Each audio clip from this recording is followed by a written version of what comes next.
సత్యం computer scam గుర్తుంది కదా. సత్యంను తిరిగేసి మేటాస్ అనే సంస్థను స్థాపించి సత్యం కంప్యూటర్స్ లో కోట్లాది రూపాయల సొమ్మును మేటాస్ కు మళ్లించి కోట్లాది రూపాయల స్కామ్ కి పాల్పడ్డారు. ఇన్వెస్టర్స్ ని నిండా ముంచేశారు. ప్రపంచవ్యాప్తంగా అప్పుడు ఆ స్కామ్ పెద్ద ఎత్తున చర్చనీయాంశంగా మారింది. సత్యం రామలింగరాజును జైలు పాలు చేసిన స్కామ్ అది. ఇప్పుడు అదే సత్యం కాంపౌండ్ లో మరో స్కామ్ బాంబు పేలబోతోందనే వార్తలు వస్తున్నాయి. ఈసారి సత్యం కాంపౌండ్ లో పేలబోయే ఆ బాంబు పేరు కాల్ హెల్త్. కాల్ హెల్త్ పేరుతో కోట్లాది రూపాయల సొమ్మును వసూలు చేసి ఇప్పుడు అడ్రస్ లేకుండా వెళ్ళిపోయారు అంటూ వార్తలు వస్తూ ఉన్నాయి. సత్యం కంప్యూటర్ స్కామ్ ప్రపంచవ్యాప్తంగా ఎంత సంచలనంగా మారిందో మనం చూసాం.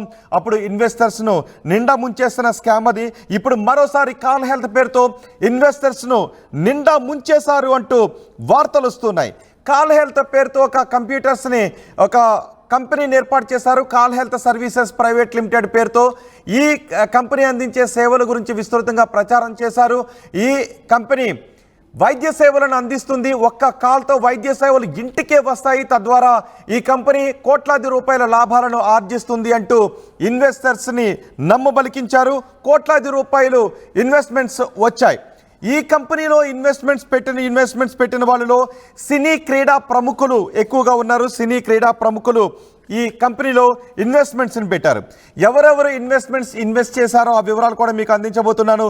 చిరంజీవి, నాగార్జున, నాగ చైతన్య, సురేష్ బాబు, పుల్లెల గోపీచంద్ వంటి వారు ఈ కంపెనీలో ఇన్వెస్ట్ చేసిన వాళ్ళు ఉన్నారు అని చెప్తున్నారు.